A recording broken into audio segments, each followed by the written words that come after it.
Hey family, good to be back with you again here. And we've got a message just to encourage you about fathers, being that it's Father's Day, but specifically to the kind of man that God is after. We see one of the original men that he creates is Adam. The word Adam means the man. If you ever wanted to have a cool name, you want your name to be Adam. Or don't even call me Adam, just call me the man. And then Jesus comes along the scene and he's called the second Adam. And he's going to show us what that original God man should have looked like. Adam was created from the dust of the field out in the wilderness. It says, then God created a garden and he took Adam and placed him in that garden. And from there he created Eve. So Adam was created in the wild, Eve was created in the garden. And boy, can't we tell the two differences between a man and a woman. I recently read a study that said men and women are different. Blew my mind. I mean, what kind of revelation is that? Just fascinating stuff. And to celebrate our differences rather than just to bleed them all together and to not really honor the fact that men are unique and that they're different. Just want to honor all of the fathers that are out there. God made you a certain way and want to celebrate you as dads. I want to break down the word dad into an acronym, D.A.D. And the first D that I want to share with you, let me first paint this scene, is it feels like you're in this war zone. As you come walking in, it's dark. As you're around there, you hear screams, blood-curdling screams. People that you see, you don't recognize anybody. They're all in masks. And you finally walk into this room and you see your wife. And she is laid out on her back. And she lets out a war cry. Whoa! But you're not in a war room. You're in a delivery room. And here comes your baby. You're now a dad. And here comes your baby boy or girl, and the mom is like, it looks just like me. And I'm thinking, that thing looks nothing like me. That is an alien. Where did that baby come from? Now you're a dad.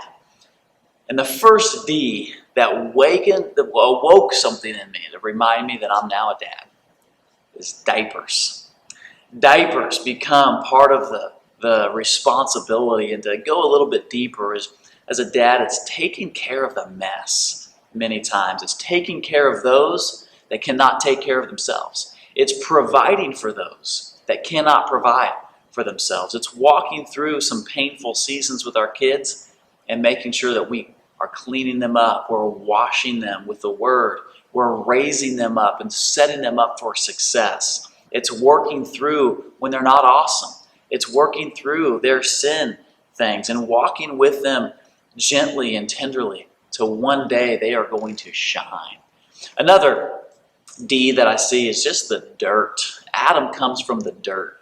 And dads, husbands, fathers, men, we just like it dirty sometimes. When I take my kids out four-wheeling, if they don't get dirty enough, if we don't hit enough mud puddles, they'll dig it out from the tires of the quads and rub it on their face. They just want to be dirty. And I believe that there's something about men when our hands are dirty, when we got some grime and some nasties under our fingernails, we just feel like we've reconnected it. And that's part of being a dad, is putting our shoulder to the work that needs to get done. We wish that it was all about the glory, but many times it's all about the dirt and the grind. And then the A is the letter A is adventure.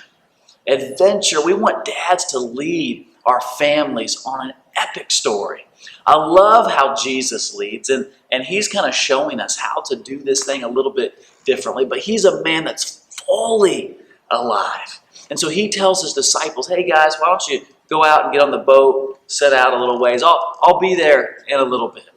And as they're taking off and they're out in the middle of the water, here comes Jesus as he comes walking out to them.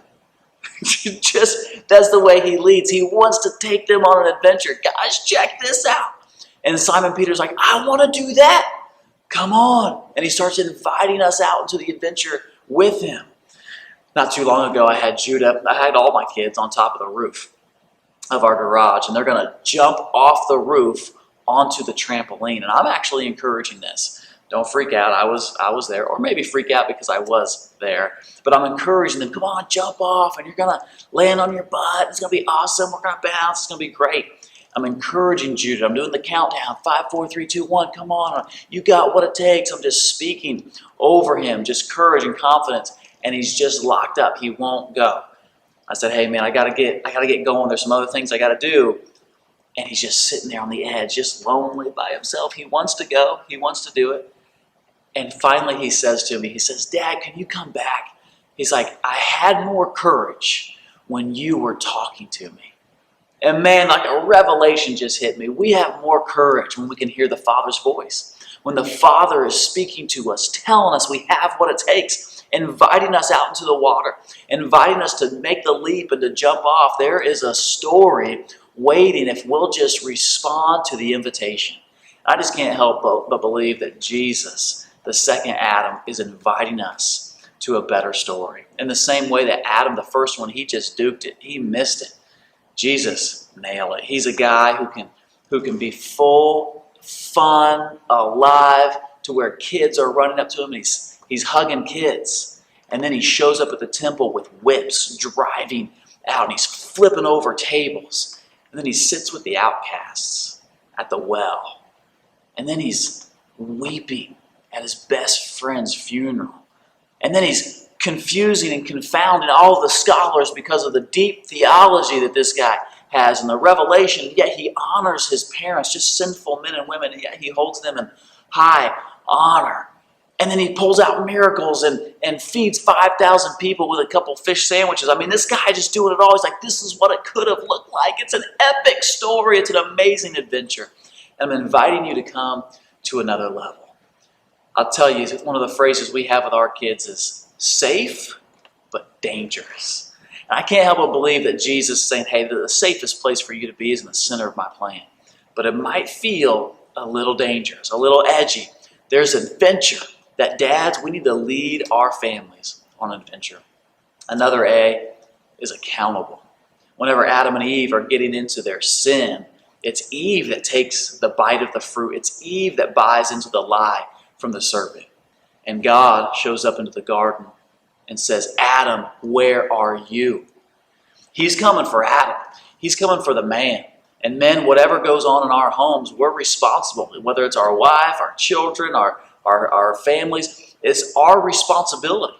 And maybe we want to blame shift. Well, it was my kids, it was somebody else, it was my wife. It might not be our fault, but it is our responsibility. And we're accountable. And God says, Adam, the man, where are you? You're accountable for what is going on. And so we got to take that up, fathers, to be accountable in our homes. And finally, the last D is having direction, discipline, and determination to lead our families to a destination that God has called us to. There's a lot of D's right there, but direction, having a vision, knowing who we are. The Bible says this, is the Apostle Paul saying, whenever I was a child, trust me, I acted like a child. But whenever I became the man, whenever I became a man, I put away all the childish things and I took up the responsibility. I took up the direction and the disciplines. I took up having a vision to lead this thing towards a determined destination. I just want to encourage you, man, have a vision.